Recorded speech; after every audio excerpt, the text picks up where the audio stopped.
मैं इस वक्त मौजूद हूँ डेनमार्क के दूसरे बड़े शहर ऑहूस के एक प्री हिस्टोरिक म्यूजियम में, जहाँ पर एक 2000 साल पुरानी ममी मौजूद है और 1948 में पाकिस्तान के इलाके कैलाश से लाए गए कुछ पुतले मौजूद हैं।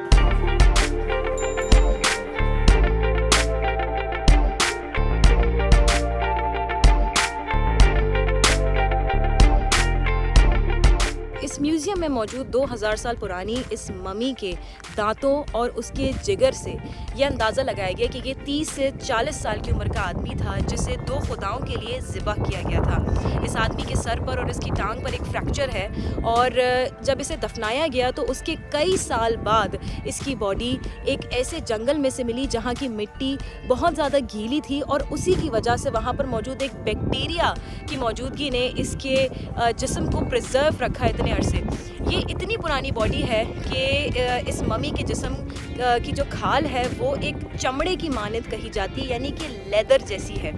ऑहूस म्यूज़ियम में इस ममी को देखने के लिए बड़ी मिकदार में लोग आते हैं और आजकल सितंबर में म्यूज़ियम वीक मनाया जा रहा है, जिस दौरान म्यूज़ियम्स को फ्री कर दिया जाता है और यहाँ पर लोग बग़ैर पैसे दिए, बग़ैर टिकट दिए म्यूज़ियम्स का रुख कर सकते हैं। तो लोग बड़ी तादाद में यहाँ पर उस ममी को देखने आते हैं। इसके अलावा इस म्यूज़ियम के अंदर पाकिस्तान के इलाके कैलाश से लाए गए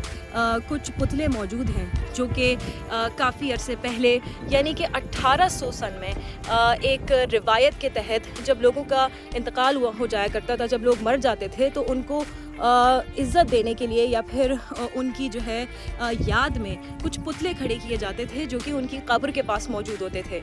उन्हीं में से चंद पुतले यहाँ पर लाकर इस म्यूज़ियम में रखे गए हैं, जो कि 1948 में पाकिस्तान से लाए गए थे और अब यहाँ पर उनको आवेज़ा किया गया है। और पाकिस्तान से डेनमार्क में मौजूद ये एक ऐसी चीज़ है जिसे कई लोग देखने आते हैं और चाहते हैं कि पाकिस्तान आकर भी इन पुतलों को देखा जाए, लेकिन अब ये रिवायत कैलाश में बरकरार नहीं है।